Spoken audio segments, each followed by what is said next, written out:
क्या कोई भारतीय इतिहास में ब्राह्मण रेजिमेंट थी? क्या ब्राह्मण रेजिमेंट का भारतीय फौज में कोई दबदबा रहा है? अगर ब्राह्मण रेजिमेंट थी तो ब्राह्मण रेजिमेंट को क्यों बंद कर दिया गया?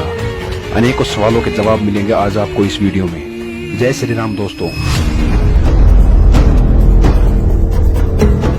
अगर हम ब्राह्मण रेजिमेंट की स्थापना की बात करें तो सन 1776 में 30वीं बंगाल नेटिव इन्फेंट्री बटालियन के नाम से ब्राह्मण रेजिमेंट की स्थापना हुई थी।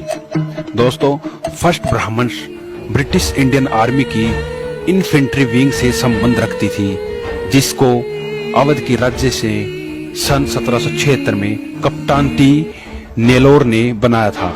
ब्राह्मण रेजिमेंट की खासियत अपने आप में एक अपनी अलग पहचान रखती है। दोस्तों, ब्राह्मण रेजिमेंट अपनी युद्ध कौशल के लिए जानी जाती थी। जी हाँ, ब्राह्मण रेजिमेंट की वर्दी थी वो आकर्षक होती थी और उन्हें युद्ध कौशल के लिए अनेकों तमगे मिले हुए थे जो उनकी वर्दी पर सुशोभित रहते थे। ब्राह्मण रेजिमेंट के जितने भी योद्धा थे सभी बाहुबली ब्राह्मण थे और अलग अलग जगह से इन ब्राह्मणों को लिया गया था। फर्स्ट ब्राह्मण्स के साथ ही ब्रिटिश राज में थर्ड ब्राह्मण भी हुआ करती थी, जो कि 1798 में गठित की गई थी और उसको 1922 में सेकंड एंग्लो अफगान वार व द्वितीय विश्व युद्ध में भाग लेने के बाद इसे बंद कर दिया गया था। दोस्तों, अंग्रेजों के समय में भारत की आर्मी में ब्राह्मणों की दो रेजिमेंट थी। एक थी फर्स्ट ब्राह्मण्स रेजिमेंट और दूसरी थी बंगाल रेजिमेंट, जो कि नाम की ही बंगाल रेजिमेंट थी क्योंकि उसमें पूर्वांचल के भूमिहार ब्राह्मणों की संख्या 90% तक थी। इसलिए बंगाल रेजिमेंट को भी ब्राह्मण रेजिमेंट के बारे में ही जाना जाता है। पहली ब्राह्मण रेजिमेंट को बंद कर दिया गया था।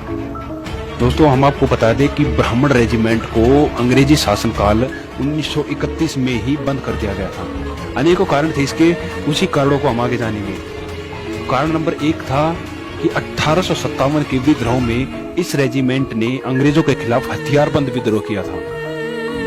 फिर 1942 में इन्होंने आजादी मांगते हुए द्वितीय विश्व युद्ध में अंग्रेजों की तरफ से लड़ने के लिए इनकार कर दिया था। दोस्तों, इस बात के लिए साफ साफ ब्राह्मण रेजिमेंट ने मना कर दिया था कि हम दूसरे विश्व युद्ध में नहीं लड़ेंगे क्योंकि हमें आजादी चाहिए थी भारतवर्ष के लिए। ब्रिटिश ये बात समझ चुके थे कि आजादी की लड़ाई में बलिदान देने और इसका नेतृत्व करने में ब्राह्मण ही सबसे आगे है, क्योंकि 1857 में सबसे पहले मंगल पांडे का विद्रोह, फिर नाना साहेब की सेना का लखनऊ और कानपुर की रियासत पर कब्जा और रानी लक्ष्मीबाई, तात्या टोपे जैसे महान ब्राह्मणों राजाओं का विद्रोह जो अंग्रेजों पर बहुत भारी पड़ा था।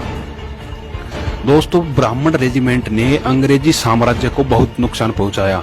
इसके लिए ब्राह्मण समाज में अंग्रेजों का विश्वास उठ गया था और अंग्रेजों को लगा कि ब्राह्मण अगर सेना में रहे तो बार बार विद्रोह करेंगे, इसलिए फर्स्ट ब्राह्मण्स रेजिमेंट को बंद कर दिया गया।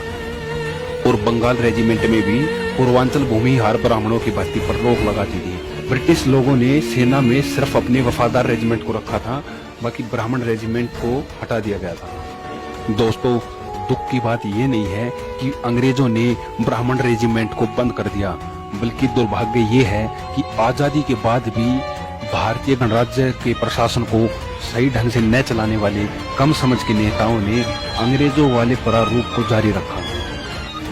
ब्राह्मण रेजिमेंट ब्राह्मणों का हक है और ब्राह्मणों को उनकी पहचान से वंचित किया गया है उनकी रेजिमेंट को बंद रख के। ये एक अपमानजनक बात है कि अंग्रेजों ने अपने डर से कि भारत कभी आजाद न हो जाए, उसी कारण ब्राह्मण रेजिमेंट को बंद किया गया था, क्योंकि ब्राह्मण रेजिमेंट सबसे विश्वसनीय रेजिमेंट थी जो कि अपने देश के लिए सजग रहती थी।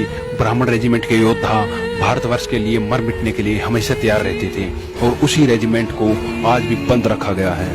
और अंत में मैं सरकार से यही गुजारिश करता हूँ कि लड़ैया ब्राह्मण रेजिमेंट को जल्द ही गठित किया जाए और ब्राह्मणों को उनका सम्मान वापस दिया जाए। हिंदू भाइयों, शेर बनो, जवाब दो। ना शेर बन सको तो शेयर करो, दबा के शेयर करो।